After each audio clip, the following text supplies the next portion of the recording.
It's no secret that GoPros are Emmy Award-winning action cameras that are packed with technology and can help create some stunning action-oriented videos.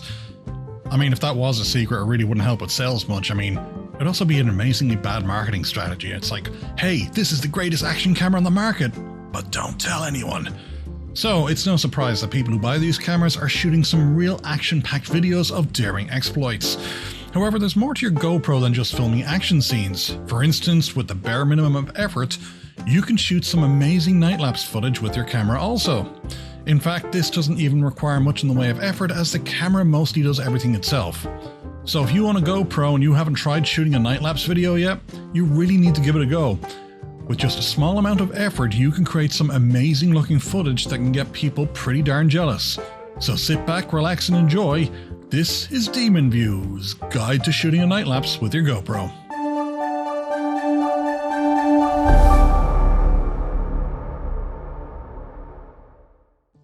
Hi there, welcome back to the channel. I appreciate you watching these amazing videos with stunning content created by the world's most modest person. If you're new to the channel, where have you been all my life? And if you're a returning viewer, be assured you've got some great taste in videos on YouTube. Now in this video, we're going to be looking at how to create a video night lapse using your GoPro camera. Now in general, this is quite an easy thing to do, as the camera literally does all the work for you. But what we're going to be taking a look at are my favorite settings to use for video night lapse, as well as what accessories I tend to use in order to film throughout the night. So with that in mind, let's get to it. Right after you click those like and subscribe buttons down below. Clicking like and subscribe really helps out with this channel in terms of views and how much YouTube is forced to pay me as a creator. Yeah, stick it to the man, rise up against the corporations by clicking like and subscribe and forcing YouTube to have to pay me for my content. It only takes a few seconds to do and it doesn't cost you a single cent. Remember, this is not a sponsored channel and I create all these videos at my own time and expense. This saves you money and time trying to figure out this stuff for yourself. It's like free education. So help out, click those like and subscribe buttons and prove that you're actually an awesome person and not a freeloader who hates puppies.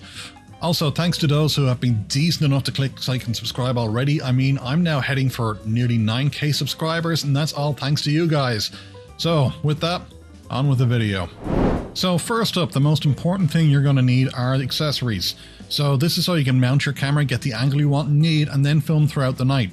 So here's the things I tend to use when I make my night lapse videos. Number 4, very important is, but get yourself a recommended SD card. I only use the Samsung Pro Plus or the Samsung Evo cards on my camera. You need a reliable SD card that's not going to crap out on you. I've seen so many issues happening to people's recordings because they've decided to use the cheapest, most unsuitable SD cards when shooting with their GoPro. Stop doing this, people. You've spent a good chunk of change on your GoPro, so stop sabotaging yourself by using cheap, unsuitable SD cards that are garbage. If you have a GoPro and you're using a SanDisk Ultra card in your camera, you need to find the nearest mirror, slap yourself across the face several times, and then apologize to yourself for making bad decisions. Then take that SanDisk Ultra, put it in a garbage can, and then run over the garbage can with some heavy machinery several times. Then dig a deep pit, put the crushed garbage can and the SD card into the pit, cover it with burning hot charcoals, unless there's a burn ban in your area, and after those charcoals have burnt down to ash, then you'll need to fill in the pit with cement and let it dry out, then perform an exorcism on that pile of cement, then have the cement chunk dubbed up, sold to the military so they can use for missile target practice. Then buy a Samsung Pro Plus SD card for your camera, and do not under any circumstances use a SanDisk Ultra card in your camera. You have been warned. Now this is one of my favorite mounts to use for shooting night lapse. This is a very long gooseneck extension combined with a Jaws grip. In my case, this allows me to clip the camera to the eaves of the house and then extend it around the eaves past the roof overhang and get a great view of the sky. However, it doesn't end there. You can also clip this to your car roof rack if you're camping off-grid, and this gives you easy access to your camera. Allows you to adjust the angle or quickly change the settings if you need to. So for me, this is the best night lapse video accessory that you can get just because it's so versatile in the mounting. And then in number 2, we have a supply such as a power bank or a USB mains plug-in. Now I have 3 different power banks that I use for shooting night lapse. One of them I reviewed here before, and that was the T-Core PowerBank. I use this. This is a good power bank for night lapse as it will shoot from dusk to after dawn. It's fairly light, it's compact, and it can fit in your pocket. I used this power bank about 2 weeks ago when I was on a camping trip to film a night lapse, and by morning time there was still 15% power. So if you want a bit more power, you can use a larger power bank. Here's one that I have. And let's see, it's a bit bigger, and by the time this had finished filming a night lapse, there was 51% power remaining, so you should be able to get about 2 nights out of this one.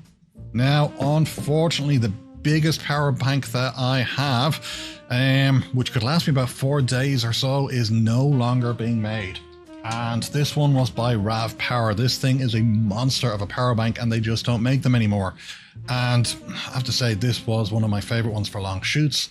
However, on the other hand, you can also use a USB power source as long as it's a 5V 2.4 amp, and often if I'm shooting a night lapse at my house, that's what I'll use. I'll plug it into the mains power and power my camera that way, and that way there's no need for a different power bank. And finally, the #1 accessory to get for shooting a night lapse, and that is the GoPro USB-C Passthru door. Get this from GoPro.com if you have that GoPro Plus subscription and get a discount on it. This is the best accessory that GoPro have ever come up with, in my opinion. Honestly, I made a whole video about how simple yet brilliant the design of this product is and why you need to get one. If DemonView LLC gave out awards, then the person who came up with this would win first prize. GoPro, if you're watching this video, go find the designer of that USB-C Passthru door and give them a raise right now. They deserve it. And if the designer of that door is watching and they just got a pay raise, well, that's obviously thanks to me saying good things, so use that super thanks button. You're welcome. In short, the USB-C Passthru door allows you to keep your camera weatherproof thanks to the internal rubber gasket. So you can power this camera in wind, rain, snow, sunshine, and it keeps moisture, dust and dirt out of the camera. It has a built-in USB-C cable holder which keeps the weight of the power cable off the USB-C port so you don't damage that port. And finally, it came with this very nice 4.5 foot USB-C cable, which is going to be essential for powering your camera when using an external power source. Not only is it going to give you the extra room to connect your power supply, but if you've watched my past videos, you'll know that using original GoPro cables are an essential part of maintaining a functioning camera and preventing unexpected shutoffs. So there you go. That's it, the complete list of accessories you need for shooting a night lapse video. So now that you have all of those together, we can look at the 3 other factors that are going to play an important part of shooting a night lapse.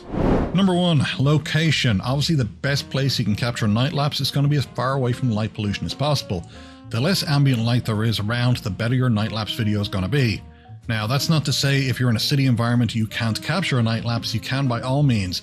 It's just not going to be as good a night lapse as you could capture in a place without light pollution. So while you may capture stars when shooting night lapse in a city, in a rural area without light pollution, you're going to capture galaxies. Then #2, weather. This is always going to be out of your control. The enemy of all night lapses are clouds. Those clouds can bring rain, snow, hail, but mostly they just obscure the stars. However, even if it's cloudy, don't give up in a night lapse. Even clouds can look amazing in a night lapse with their undulating patterns or the peekaboo appearance of the stars or moon. So sometimes capturing a night lapse of the clouds themselves can be just as impressive. And then finally, #3, mounting your camera. I've already mentioned that when I'm at my house, I can use the Jaws grip and the long neck goose mount to firmly attach the camera to the eaves of my house. When I'm camping, I can attach to the rails of my car or even tree branches if I'm in river camping. However, you want to compose the shot beforehand. Do you want a picture of just the night skies? Do you want a view of the landscape also? It's an artistic choice, and the natural moonlight, if the moon is out, will alter how your night lapse looks. So with all that in mind, we're onto my favorite settings for a night lapse video. So for all GoPros, you're going to want to select night lapse by going into the Timelapse settings. Once you have the night lapse setting open, here's what you're going to want to select. Resolution. Use the highest resolution settings possible. For most GoPros, that's going to be 4K. For the GoPro Hero 11, that will be 5.3K. You're also going to want to select 4:3 as your aspect ratio. If you select 16:9, that's just going to digitally crop your image to 16:9. However, if you select 4:3, you're going to be using much more of the sensor, and that's going to be very important. I'll cover why after we go through the rest of these settings. Lens. I set that to wide as I want as much information captured as possible. If you set it to narrow, again, you're digitally cropping out some of that image, and you want to avoid that. I want as much visual information captured as possible. Format. We're going to set that to video since this is a video night lapse. Now, something to note, if you want the very best night lapse possible, you want to be shooting in raw photo mode. You're going to capture a lot more visual information that way, and your image isn't going to be compressed as much. When you capture as a video, you're compressing that image and losing a lot of visual information as a result. However, capturing as raw photos entails a lot more work when it comes to post-processing, so this is why we're going to be looking at video mode for the time being. Interval. Now, it's very important as it's going to determine how long your night lapse is going to last as a finished video. The larger the interval, the shorter the night lapse video. I personally like to use a 30-second interval. Usually this means my entire night lapse is under 1 minute long, just perfect for posting to social media. The shorter the interval, the longer the night lapse will be. Shutter. I leave this set to auto when creating a video night lapse. This is because lighting can change and you may start off the night with no moon, just stars, and then have the moon come up and illuminate everything. If you select too long a shutter speed, you get blurring and overexposure, too low a shutter speed and you get underexposure. So just leave this set in auto. Duration. Make sure this is set to no limit. And then we're on to the Protune settings. Bitrate high. We're going to want to capture as much visual information as possible with the least amount of compression as possible. EV comp, I set this to 0. You may hear people saying set this to -5, and that's because GoPros tend to overblow certain images in bright daylight. But we're filming a night lapse here, so don't darken your image. Leave it set to 0. White balance, and that's going to be an artistic choice really. I like to have my night lapse look a bit blue, so I set that to about 4000. If you're going to post-process your night lapse, you might want to set it to native, or if you want a rich, warm-looking night lapse such as in the summer or autumn, set it to about 55k. ISO minimum, I tend to leave this at 100. ISO maximum, I actually set this to 400. Now, a lot of people will tell you that you want your ISO as low as possible to avoid creating digital noise, but I personally find that an ISO 400 works quite nicely. It allows you to increase the light gain without creating excessive noise. Mind you, this is for shooting away from light pollution. When you're in the city, you actually may want to reduce this. Sharpness, I set this to low. I do not want GoPro to add any digital sharpening as that will affect the quality of the faintest stars and make noise more apparent, so always set this to low. And then finally, color. I always tend to have this set to flat. GoPro color tends to oversaturate colors while eliminating midtones and crushing the blacks. Natural tends to bring down the saturation quite a lot so you don't get oversaturation. However, it still eliminates those midtones and crushes the blacks, so shooting a flat, however, gives you much more midtone information to work with and doesn't crash your blacks at all. So shooting flat to kind of get a much richer video for editing with. And that's it, my own personal settings for shooting night lapse video with your GoPro, as well as the accessories you'll find really helpful. Now, if you've never tried shooting a night lapse with your GoPro, give it a go. You may just find yourself creating some stunning looking video clips. However, one more thing that I need to mention. So I did mention earlier about shooting using as much as a sensor as possible, using the 4:3 setting and not the 16:9, shooting in wide instead of narrow. Well, that's for the post-processing part of your video edit. Although night lapses do look stunning, you really want to up your game a bit, so don't just have a static image of stars going by in the night sky. Put some movement in there, use the crop, pan and zoom all to great effect. Turn your night lapse footage into a night lapse movie. However, if you've shot in 16:9 narrow, you've basically cropped a lot out of your image. You won't have as much room to pan around in that image. That means you're going to have to zoom in a bit more, and if you zoom in more, you're going to lose resolution and detail. So you really want to be working with as much image information as your sensor can capture. This way you can add those zooms, crops, pans and tilts in post and keep a higher resolution as possible. Fact.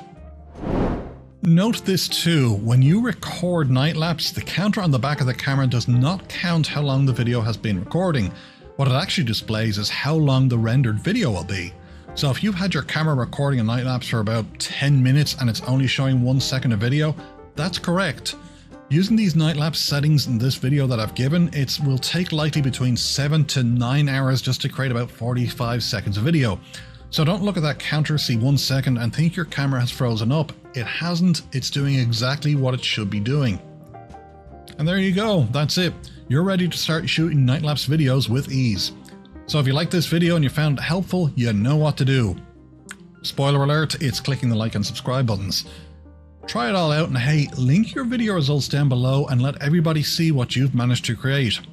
So that's it. I hope you liked the video and tune back in again for more amazing, awesome, excellent, exciting information from the Irishman that likes to amaze people with his modesty. Until next time, cheerio.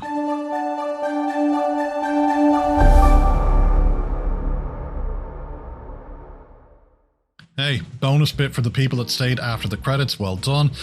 Here you go. If you are powering your camera externally, remove the internal battery first. This should go without saying. Also, if you get the message not enough power when powering externally, don't be surprised. This can happen as a lot of battery banks, even USB power supplies, will underreport their output, in which case this is very easily solved. If you have a GoPro Hero 11, just install the GoPro Labs firmware in your camera. This enables the power checking requirements bypass by default. If you have a GoPro Hero 9 or 10, install the GoPro Labs firmware and use the TUSB=1 command to enable the USB power checking requirements bypass. That's it, that's all you have to do. So thanks again for watching, and I'll see you next time.